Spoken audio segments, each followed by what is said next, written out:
Au nom d'Allah, le tout miséricordieux, le très miséricordieux. Alif Lam Mim. Voici les versets du livre plein de sagesse. C'est un guide et une miséricorde aux bienfaisants, qui accomplissent la salat, acquittent le zakat, et qui croient avec certitude en l'au-delà. Ceux-là sont sur le chemin droit de leur Seigneur, et ce sont eux les bienheureux.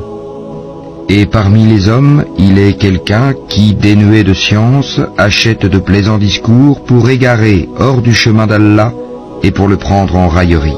Ceux-là subiront un châtiment avilissant.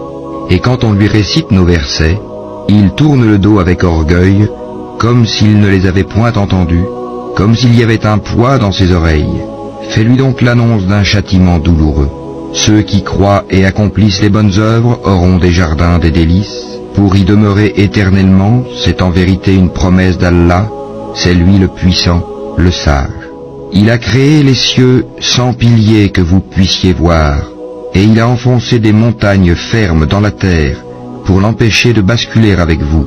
Et il y a propagé des animaux de toute espèce, et du ciel, nous avons fait descendre une eau avec laquelle nous avons fait pousser des plantes productives par couple de toute espèce. Voilà la création d'Allah. Montrez-moi donc ceux qu'ont créé, ceux qui sont en dehors de lui. Mais les injustes sont dans un égarement évident. Nous avons effectivement donné à Luqman la sagesse. Sois reconnaissant à Allah, car quiconque est reconnaissant n'est reconnaissant que pour soi-même. Quant à celui qui est ingrat, en vérité, Allah se dispense de tout, et il est digne de louange. Et lorsque Luqman dit à son fils tout en l'exhortant, « Ô mon fils, ne donne pas d'associé à Allah, car l'association à Allah est vraiment une injustice énorme. Nous avons commandé à l'homme la bienfaisance envers ses pères et mères. Sa mère l'a porté, subissant pour lui peine sur peine. Son sevrage a lieu à 2 ans. Sois reconnaissant envers moi, ainsi qu'envers tes parents. Vers moi est la destination.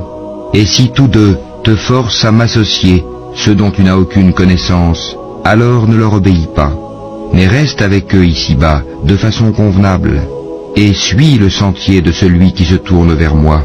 Vers moi ensuite est votre retour, et alors je vous informerai de ce que vous faisiez. Ô mon enfant, fût-ce le poids d'un grain de moutarde au fond d'un rocher, ou dans les cieux ou dans la terre, Allah le fera venir. Allah est infiniment doux et parfaitement connaisseur. Ô mon enfant, accomplis la salat, commande le convenable, interdis le blâmable, et endure ce qui t'arrive avec patience. Telle est la résolution à prendre dans toute entreprise. Et ne détourne pas ton visage des hommes, et ne foule pas la terre avec arrogance, car Allah n'aime pas le présomptueux plein de glorioles. Sois modeste dans ta démarche, et baisse ta voix, car la plus détestée des voix, c'est bien la voix des ânes.